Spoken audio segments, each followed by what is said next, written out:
Pessoal, então agora a gente vai fazer uma revisão, né, sobre o conteúdo que a gente estudou sobre instâncias colegiadas. Então, como a gente falou um pouquinho no outro slide, né, nos outros slides, na videoaula anterior sobre gestão democrática, as instâncias colegiadas, eles são espaços propícios para que ocorra essa gestão democrática, né? Não se tem como pensar numa gestão democrática sem você pensar nas instâncias colegiadas. Então, as instâncias colegiadas, né, são criadas justamente com o objetivo de que ocorra essa efetivação na prática de uma gestão democrática, participativa, colaborativa. Então, são espaços reconhecidos, né, dentro da escola para que ocorra essa participação. Não que não haja outros espaços, né? Há outros espaços também, mas são essas as formas mais regulamentadas de participação, né? Então, as instâncias colegiadas, como foi falado, elas são organizações, né, criadas aí por representantes de vários segmentos da comunidade escolar, pais, alunos, professores, né, agentes administrativos e operacionais, e que tem como objetivo, então, auxiliar a direção, o gestor, na tomada de decisões e efetivação, né, dessas tomadas de decisões da escola. Como, por exemplo, né, as questões financeiras, as questões de reestruturação da escola, né, então, vários tipos de formas de participação. Essas instâncias colegiadas, elas têm espaços abertos de participação. Elas quem promovem, né, esse espaço coletivo de participação, então combatendo o autoritarismo dentro das escolas. A escola, ela geralmente atribui a função de elaboração do regimento escolar e de PPP pela equipe pedagógica, né? Então, a equipe pedagógica geralmente é aquela que elabora esses dois documentos e depois ela é apresentada aos professores. Dessa maneira, ela não é uma forma de efetivação de uma gestão democrática. Quando apenas a equipe pedagógica realiza a construção desses documentos e apresenta-os para serem apreciadas ou não pela comunidade escolar, ela não é uma forma de efetivação de uma gestão democrática. Uma forma de efetivação de uma gestão democrática onde haja uma construção coletiva, né? Um debate. E para isso é fundamental que haja tempo disponível. Não tem como você fazer elaboração ou reestruturação de um documento tão importantes assim para a escola de forma rápida e apressada. Isso somente reafirma a questão do autoritarismo na escola. A construção desses documentos ele tem que ser feita de forma paulatina e que permite a participação efetiva da comunidade escolar.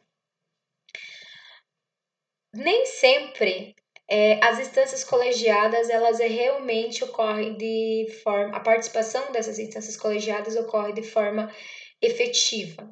Muitas vezes a própria gestão cria formas, né, de tornar-se autoritário, então traz apenas decisões já prontas para apenas apreciação dessas instâncias colegiadas e por vezes também não há uma participação da comunidade escolar, né? O gestor se coloca aberto para a participação, mas a própria comunidade escolar não vê a importância ou não se sente confortável de participar nesses processos de tomadas de decisão. Por que geralmente há uma pouca participação dessas instâncias colegiadas? É uma dificuldade que muitas escolas têm, de realmente efetivar essa gestão democrática. Como foi falado, muitas vezes o próprio gestor ele se coloca um empecilho, né, de participação. Por vezes não são criados espaços, né, de conscientização das pessoas de importância nessas instâncias e outras, a comunidade escolar, ela se sente despreparada de participar. Então, muitos pais, muitos alunos, eles não se veem como competentes na participação, né? Eles não veem importância e não se acham competentes de ajudar no processo de tomada de decisões. Por isso que é bem importante que a escola também crie um processo de conscientização dessas pessoas, que eles se tornem conscientes da importância de participar, né? De se for necessário um projeto de planejamento, né, de como preparar essas pessoas para participar dessas instâncias democráticas. Por exemplo, o Grêmio Estudantil.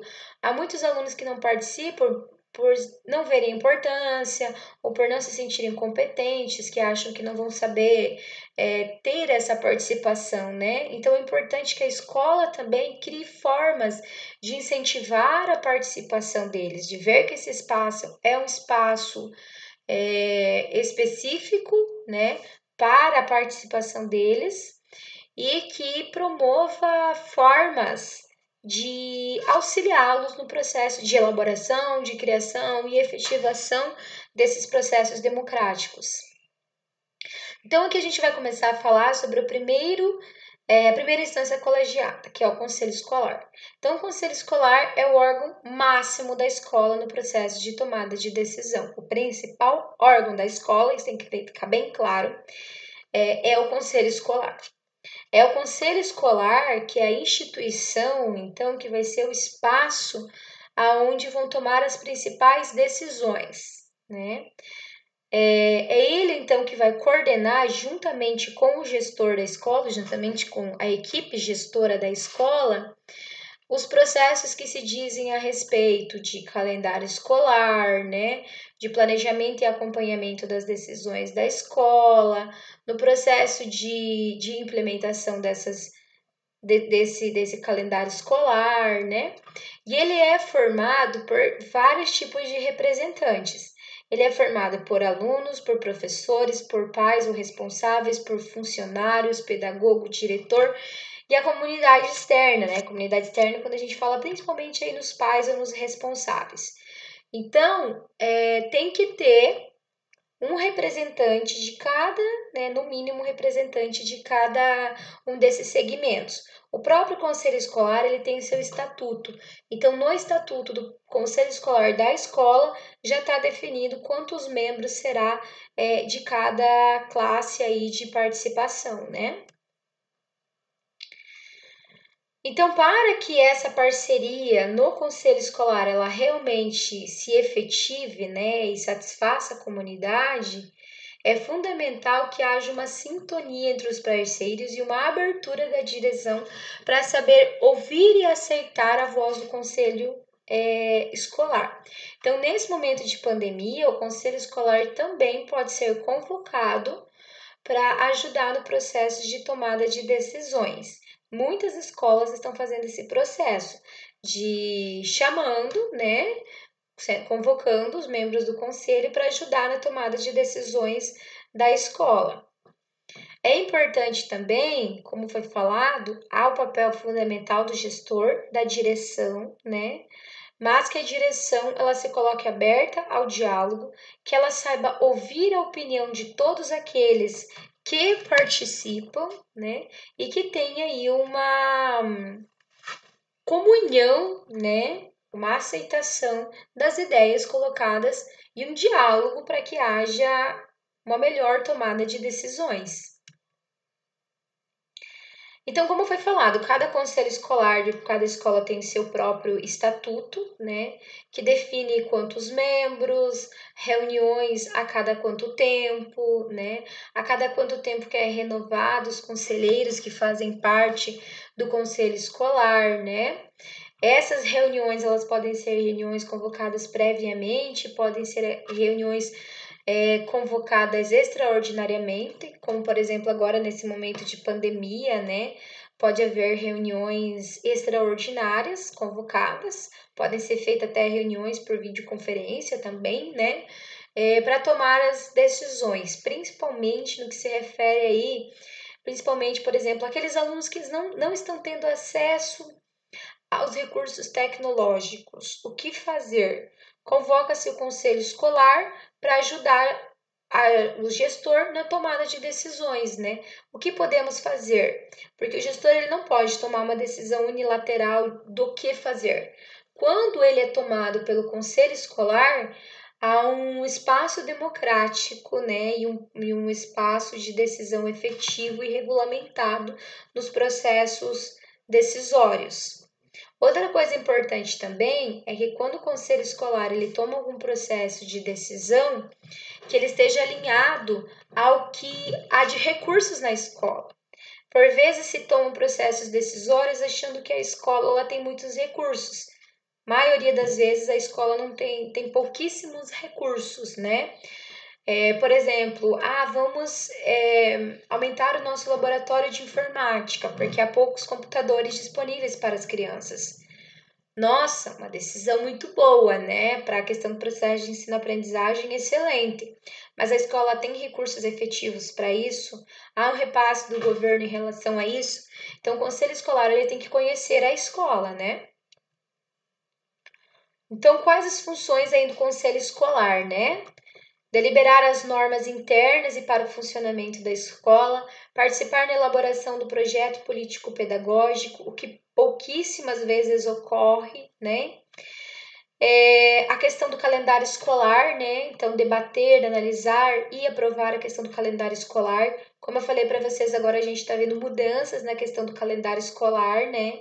E a gente tem a participação aí do conselho escolar também, que vai ter que analisar esse calendário escolar e ver se ele está de acordo com as demandas da comunidade a qual a escola está presente, né? Analisar, então, as sugestões dadas. Por exemplo, a APMF toma uma decisão, ela tem que mandar para o conselho escolar aprovar essa decisão, né? Por exemplo, a APMF quer fazer a APMF é mais questão financeiro, né? Então, por exemplo, a APMF ela quer fazer uma festividade na escola para arrecadar fundos. Tem que mandar para o conselho escolar aprovar isso, né? Então, todas as decisões têm que se passar pelo conselho escolar. E também é função do conselho escolar criar esses espaços de participação dentro da escola, né? O conselho escolar ele vai dar ideias de como fazer para que a comunidade escolar ela participe do processo de gestão democrática na escola. A APMF, então. A APMF é a Associação de Pais, Mestres e Funcionários.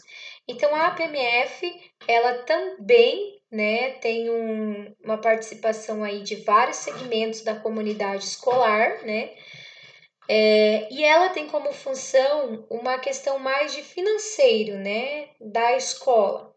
Os dirigentes, quem faz parte da APMF, tal como o conselho escolar, eles não são remunerados, né? Então a APMF ela visa dar suporte, né, à direção da escola, à gestão escolar.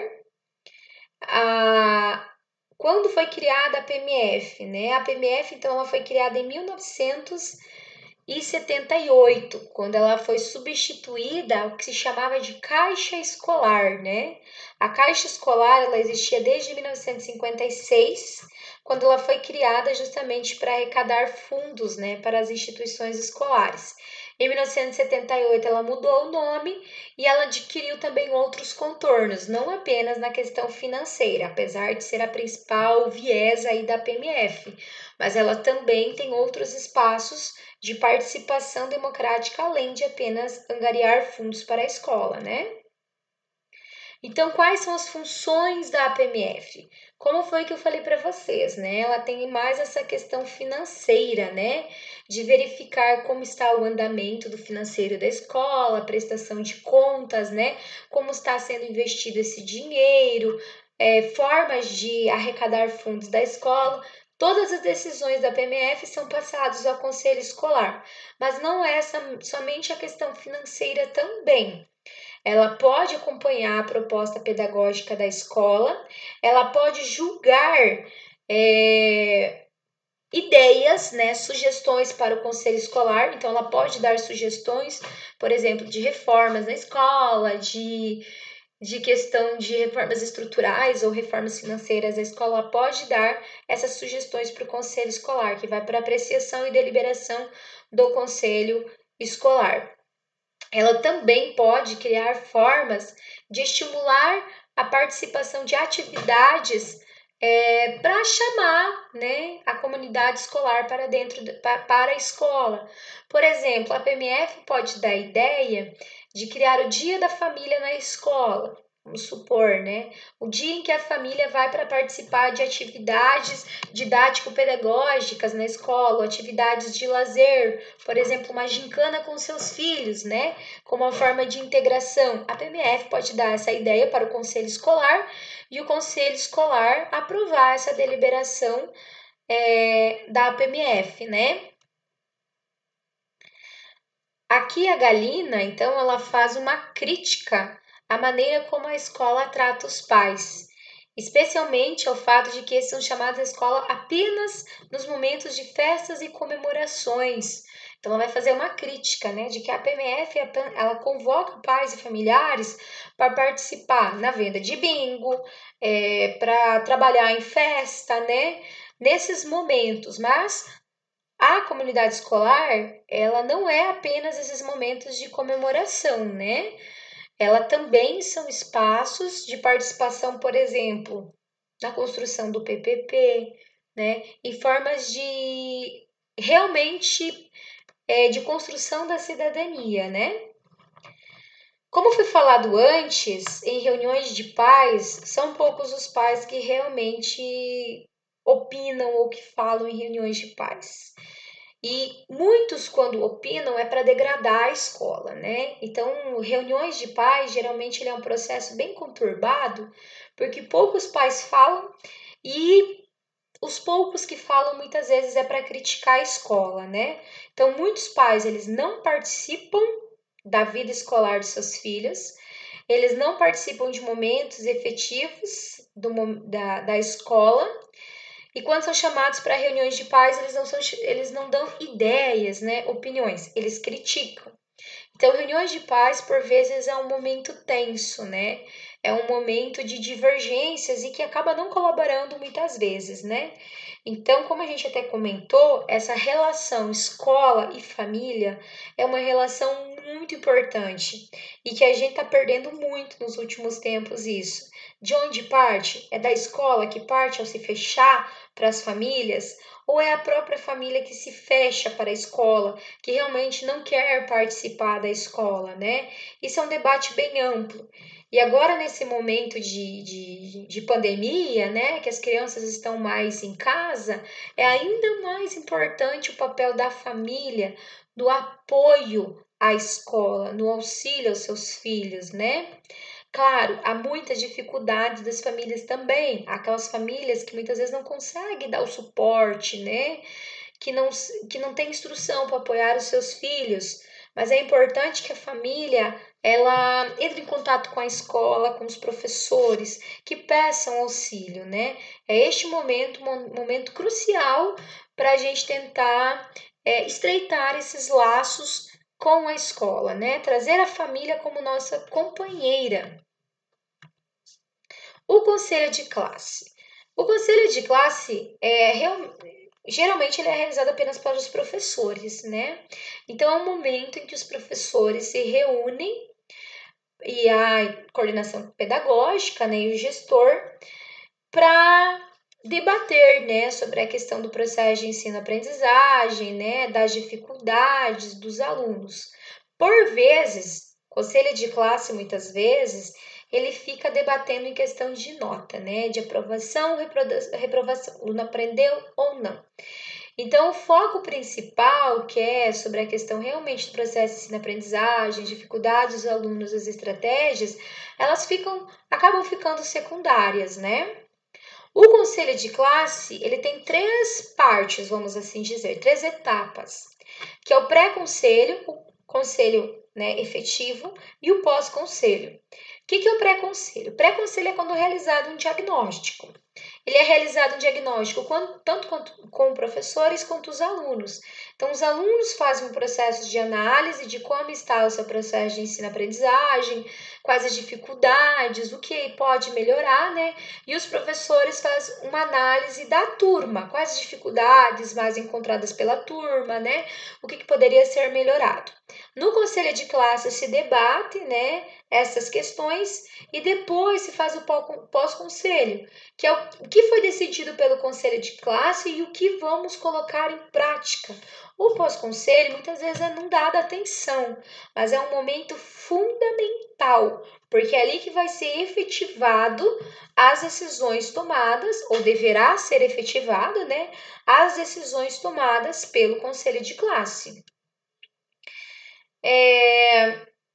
Aqui já comentei com vocês o primeiro tópico, né? Então, que muitas vezes fica debatido em questões de avaliação e que não se debate sobre a questão da aprendizagem realmente do aluno, né? Sobre o processo de ensino e aprendizagem, né? Outra questão também é a questão da participação, né, dos alunos no conselho de classe. Os alunos eles podem participar do conselho de classe. Segundo a deliberação do Conselho Estadual de Educação do Estado do Paraná, de 1999, no artigo 7º, pode haver, né, a participação de um representante de turma. Há escolas que já fazem isso, abrem para a participação de representantes. E é algo assim bom, né? O aluno participar. Claro, tem que ter a questão de ética, né? Porque esse aluno representante que ele vai participar do conselho de classe, ele sabe que ele não pode sair dali falando as coisas, né? Não pode sair dali inventando coisas. Então, tem que ser feito um trabalho com esses representantes de conscientização na participação dos conselhos de classe, né? Mas ainda é percebido que há uma pouca participação dos alunos nos conselhos de classe. Poucas escolas elas fazem isso, né? Até porque é mais trabalhoso. Você fazer um processo de trabalho de conscientização desses alunos representantes, né? É um processo trabalhoso e que demanda tempo você efetivar esse conselho de classe democrático, né? Quem coordena, então, o conselho de classe? A coordenação do conselho de classe é dado pela coordenação pedagógica, né? A coordenação pedagógica, então, que vai realizar essa mediatização nos processos de discussão dos professores no conselho de classe. E o Grêmio Estudantil, né? O Grêmio Estudantil, durante muito tempo, ele foi sufocado, né? Durante a época da ditadura militar, o Grêmio Estudantil, ele deixou de existir. E depois de 1985, né, o Grêmio Estudantil, então, ele foi reativado, ele voltou a funcionar. Por que o Grêmio Estudantil, durante a época da ditadura militar, ele foi suprimido? Porque surgiram várias lideranças de contestação política dentro dos movimentos de Grêmio Estudantil. Então, o Grêmio Estudantil ele é um espaço efetivo de criação de liderança, de criticidade, né, e de cidadania. Então, o Grêmio Estudantil ele é o quê? Ele é um órgão de representação dos alunos dentro da escola. Então, são eleitos representantes, né? E aí, cada escola tem o seu próprio estatuto do Grêmio Estudantil, de quantos membros deve ter, a cada quanto tempo se faz a eleição, né? Os Grêmios Estudantis, a gente vê um aumento nos últimos tempos, né? Então, as escolas têm crescido essa participação do Grêmio Estudantil. Vê-se muito a volta também das rádios escolares, né? E o Grêmio Estudantil aí coordenando essas atividades, o que são atividades muito boas, né? Muito interessantes, em que os alunos se tornam agentes de criação, né? E há um espaço de democracia, onde eles podem tomar as suas decisões, né? Por exemplo, de criar espaços de lazer dentro da escola, atividades de lazer, por exemplo, no momento do intervalo, né? Promover atividades desportivas. Então, o Grêmio Estudantil ele vai juntamente com os alunos, né, ter essas ideias, né, trazer para o gestor que levará ao conselho escolar e que fará essa tomada de decisões, né? Como eu falei aqui para vocês, então, ele foi reativado em 1985, após novamente ao fim da ditadura militar, né, e a abertura democrática. Pensar em uma escola com participação da comunidade é utopia, né? É difícil falar, né? Porque demanda da participação e o empenho de todos. Então, não cabe apenas aos professores, aos gestores, cabe a que a comunidade realmente queira participar desses momentos efetivos, estejam empenhadas na participação, né? Ela não é utopia, ela pode sim se concretizar, né? Mas ela precisa de um engajamento, né? Que tem uma frase da Galina que representa isso, né? Se a considerarmos como algo que não existe ainda, mas que é possível de ser conquistado pelo desejo, pela luta incessante, pelo empreendimento de ações concretas e conjuntas para a participação qualitativa, então podemos sonhar com a utopia, que ela realmente seja espaços, né? De participação efetiva, que as pessoas se empenhem, que não seja apenas espaços burocráticos de participação. Pessoal, então é isso, tá? Nossa aula sobre, nossa revisão sobre gestão democrática, sobre instâncias colegiadas.